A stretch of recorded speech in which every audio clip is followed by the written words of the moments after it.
బంగారు బావి పక్కన ఒకళ్ళ మాలిక అమ్మవారి సన్నిధిలో స్వామివారికి నిత్యం అన్నప్రసాదాలు శుచిగా ఆగమ శాస్త్రోక్తంగా తయారు చేసి శ్రీవారికి ప్రాతకాల మాధ్యాహ్నిక సాయంకాల ఆరాధనల్లో భాగంగా ఆరగింపు చేస్తారు. ఈ వంటశాల సుమారు 1150వ సంవత్సరంలో నిర్మించబడింది. అప్పటి నుంచి ఈరోజు వరకు కూడా దాన్ని ఎప్పుడు మూసివేసిన దాఖలాలు కానీ, స్వామివారికి ఏ ఒక్క వేళ కూడా నైవేద్యం లేకుండా పోయింది కానీ చరిత్రలో లేదు. 2017వ సంవత్సరం డిసెంబర్ 8వ తేదీ నుంచి సుమారు 25 రోజులు స్వామివారి యొక్క పోటు అనే వంటశాల మూసివేయబడింది. దీన్ని ఒక ఆగమ శాస్త్ర సలహాదారుగా నాకు తెలియపరచబడలేదు. బయట వేరే ప్రాకారంలో నుంచి శుచిగా లేని పరిస్థితుల్లో స్వామివారికి నైవేద్యాలు తయారు చేయించి తెచ్చారు. అది స్వామివారి నైవేద్యానికి అర్హత లేని ప్రసాదాలు కాబట్టి స్వామివారు వాటిని స్వీకరించరు. స్వామివారు ఆ 25 రోజులు కూడా పస్తుగా ఉన్నారనేది నాకు చాలా మనసుకు బాధ కలిగించిన విషయం. మనకందరికీ అన్నం పెట్టే స్వామికి మనం పస్తు పెట్టామనేది. రిపేర్ జరుగుతున్నాయి. నేను వాళ్ళని రిక్వెస్ట్ చేశాను, స్వామి మీరు రండి చూడండి, నేను జేఈని పంపిస్తాను, సిఈని పంపిస్తాను. వచ్చి చూశారు. చూసి ఎల్ఎన్టీ వాళ్ళు వస్తే సలహా ఇస్తే బాగుంటుంది కూడా అభిప్రాయం ఇచ్చారు. ఎల్ఎన్టీ వాళ్ళని కూడా పిలిపించి వారి దగ్గరికి పంపించాను. కాబట్టి ఆ జోలికి నేను వేలుదలుచుకోలేదు. నేను ఇప్పుడు మాట్లాడుతుంది పబ్లిక్ ఇష్యూస్, భక్తులు ఇష్యూస్, ఏదైతే భక్తులు మనోభావాలు దెబ్బతీసినటువంటి ప్రస్తుతంగా ఎన్వైరన్మెంట్ క్రియేట్ అయింది, దాని గురించి మాట్లాడుతున్నారు. వారు నాకేం చెప్పారు, నేను వారికి ఏం చెప్పాను, ఇవన్నీ ఏం సంబంధం? జరుగుతుంది, నేను డినై చేయట్లేదు కదా. రిపేర్ జరిగింది వాస్తవం అంటున్నా కదా. కాకపోతే రిపేర్ అవసరం, ఏ టెంపుల్కైనా అవసరం, ఏ ఇన్స్టిట్యూషన్కైనా అవసరం. అంతకుముందు అదే పోర్టులో 90sలో తీసుకువచ్చి స్టీల్ గార్డర్ పెట్టి ఉన్నారండి కొత్తది. ఎందుకు అంతకుముందు 1950sలో ఇదే గర్భగృహం దగ్గర మనం ఏసీ పెట్టలేదా? అప్పుడు ఉన్నటువంటి గోడాలు దాంట్లో ఇంత పెద్ద పెద్ద హోల్ చేసి డక్ట్స్ పెట్టలేదా? 10వ శతాబ్దంలో పల్లవ మహారాజులు చోళులు సమర్పించిన అతి అమూల్యమైన స్వామివారి యొక్క తిరువాభరణాలన్నింటినీ కూడా భూగర్భంలో నిక్షిప్తం చేసి పెట్టారనేది వాటి కోసం వెతికినట్టుగా మొదట నాకు తోచింది. నేను ఈవో గారికి కంగారుతో ఫోన్ చేశాను. ఎందుకు ఇలా చేశారంటే నాకేం తెలియదు అన్నారు ఈవో గారు. అంటే ఈవో గారికి కూడా తెలియకుండా ఎవరు చేయగలరు? ఇంత పెద్ద ఒక మార్పు గుడిలో ఆగమ సలహాదారుల యొక్క సలహా కూడా లేకుండా. ఏదైతే TTD as an institution administration take over చేశారో, ఎప్పుడైతే జ్యువెలరీ టేక్ ఓవర్ చేశారో అప్పుడు నుంచి ఆ జ్యువెలరీ డీటెయిల్స్ ఏదైతే ఉన్నాయో, మేము టేక్ ఓవర్ చేసినటువంటి జ్యువెలరీకి ఏదైతే రికార్డ్స్ ఉన్నాయో అవన్నీ కూడా పబ్లిక్గా ఫోటోకాపీలు ఇవ్వడానికి నాకు అభ్యంతరం లేదు. అది ఒకటి. రెండోది, ఇంకొక నా వ్యక్తిగత అభిప్రాయం, జ్యువెలరీ అంతా కూడా పబ్లిక్ డిస్ప్లేలో పెట్టాల్సిన అవసరం ఉంది. ప్రతి సంవత్సరం ఇటువంటి డౌట్స్ వచ్చి భక్తులు మనోభావాలు దెబ్బతింటే పరిస్థితి బాగాలేదు. మాకు కూడా ఎంతో బాధాకరంగా ఉంది ఆ పరిస్థితి. అంటే ఐటెం బై ఐటెం స్వామివారి జ్యువెలరీ అంతా కూడా కాపాడుకుంటూ వస్తూ ఉంటే పబ్లిక్ మైండ్ సెట్లో ఇటువంటి సందేహాలు రావడమే చాలా ప్రమాదకరమైన విషయం. కాబట్టి ఆగమోక్తంగా ఉంటే, ఒకవేళ అంటే ఆగమోక్తంగా ఉందా లేదా అది వారే చెప్పాలి. ఉంటే ఐటెం బై ఐటెం ఏవైతే మన కస్టడీలో ఉన్నాయో అన్నీ టైం టు టైం పబ్లిక్ డిస్ప్లేలో ఇస్తే బాగుంటుంది. ఆగమోక్తంగా సపోజింగ్ ఒకవేళ బయట తీసుకొచ్చి డిస్ప్లే చేయలేని పరిస్థితి ఉంటే ఒకవేళ అవన్నింటినీ కూడా 3D డిజిటైజేషన్ చేసి అవన్నీ కూడా వెబ్సైట్లో, మ్యూజియంలో అన్ని చోట కూడా పెట్టే అవసరం ఉంది. నా వ్యక్తిగతమైన అభిప్రాయం. దాని మీద పెద్దలందరూ చర్చించి కూడా యాక్షన్ తీసుకుంటానికి అధికారిక పరంగా మేము సిద్ధం. దాంట్లో ఆ జ్యువెలరీ రికార్డ్స్లో ఉన్నటువంటి జ్యువెలరీ ఏదైతే మాకు ఇవ్వడం జరిగింది, item by item account for చేయడానికి అడ్మినిస్ట్రేషన్ పరంగా మాకు ఎటువంటి అభ్యంతరం లేదు. ప్రస్తుతం ఉన్నటువంటి సిస్టమ్స్ అన్నీ కూడా బ్రహ్మాండంగా ఉన్నాయనేది జస్టిస్ వారి రిపోర్టు.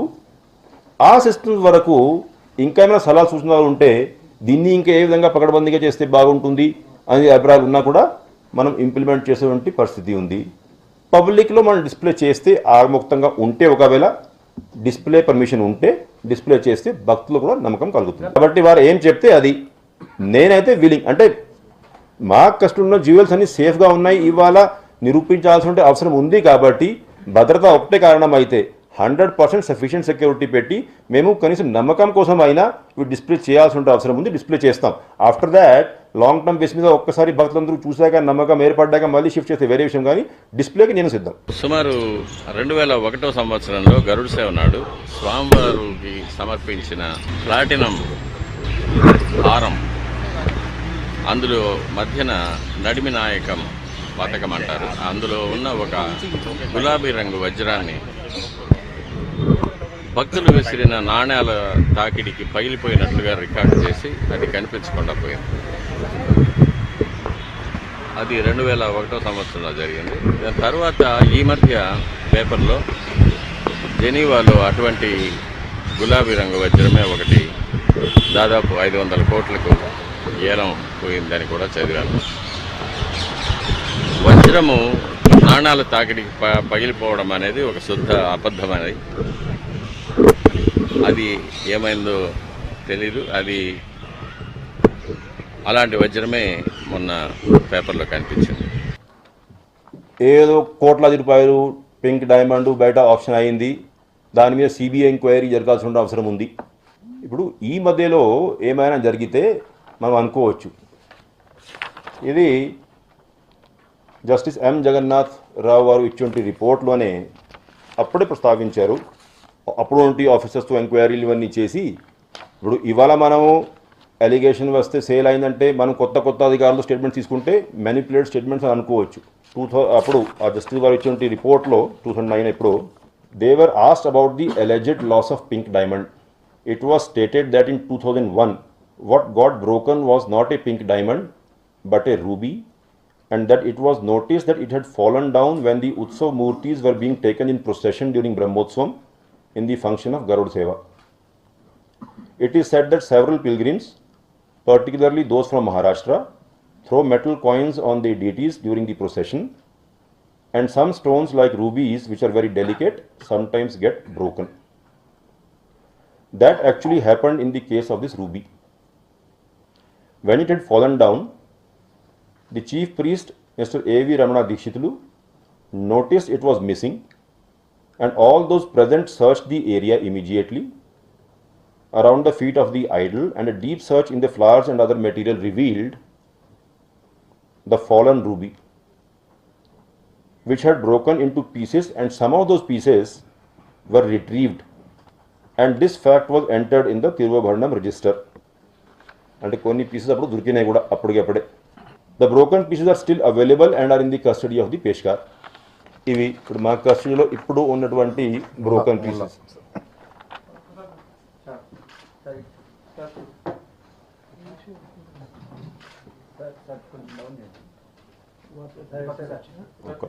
వస్తున్నా.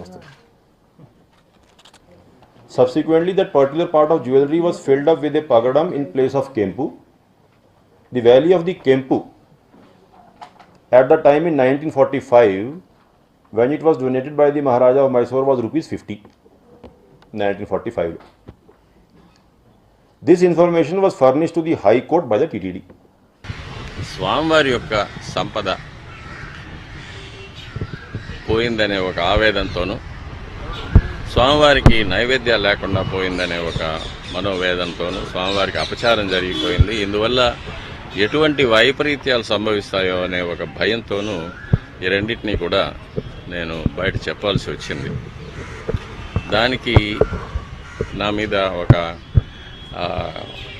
కక్ష తీర్చుకునే ప్రక్రియ ప్రారంభమైంది. దీనికి ఇక భగవంతుడే భవిష్యత్తు నిర్ణయించాలి. భారతదేశంలో ఏ ఇష్యూ అయినా చివరికి కోర్టులో తేల్చుకోవాల్సిన అవసరం ఉంది. అది పొలిటికల్ ఇష్యూస్ మీరు చూస్తూ ఉన్నారు, అడ్మినిస్ట్రేటివ్ ఇష్యూస్ మీరు చూస్తూ ఉన్నారు. దీన్ని అసలు mirasi right abolition act supreme court uphold చేసినటువంటి యాక్టు, దాని కింద జరుగుతున్నటువంటి అపాయింట్మెంటు కొత్త పోస్ట్ అసలు యాక్ట్ క్రియేషన్, అది యాక్ట్ క్రియేషన్ పోస్ట్ కాబట్టి still I wish him all the best. Supposing సుప్రీంకోర్టులో కానీ హైకోర్టులో కానీ వేరే కోర్టు నుంచి కానీ వారి ఫేవర్లో ఆదేశాలు వస్తే మాకు ఎటువంటి ద్వేషం ఉండదు. 100% దాన్ని ఇంప్లిమెంట్ చేస్తాం. లీగల్ ప్రాసెస్ పూర్తి అయ్యాక what ever the honourable court decides implement చేయడానికి మాకు ఎటువంటి ఈగో కానీ ఎటువంటి అడ్మినిస్ట్రేటివ్ ఇష్యూస్ కానీ లేవు. కోర్టు ఆర్డర్ శిరోధారణ తప్పనిసరిగా దాన్ని ఇంప్లిమెంట్ చేస్తాం. హాయ్ ఫ్రెండ్స్, మా టుడే టుమారో యూట్యూబ్ ఛానల్ చూస్తున్నందుకు చాలా థ్యాంక్స్. మరిన్ని లేటెస్ట్ వీడియోస్ కోసం వెంటనే సబ్స్క్రైబ్ చేయండి. అలాగే ఈ బెల్ ని కూడా రింగ్ చేసేయండి. మా నోటిఫికేషన్స్ అన్ని మీ మొబైల్లో వస్తాయి. అలాగే మా వీడియోస్ మీకు నచ్చితే లైక్ చేయండి, షేర్ చేయండి, నచ్చకపోతే కామెంట్ చేయండి.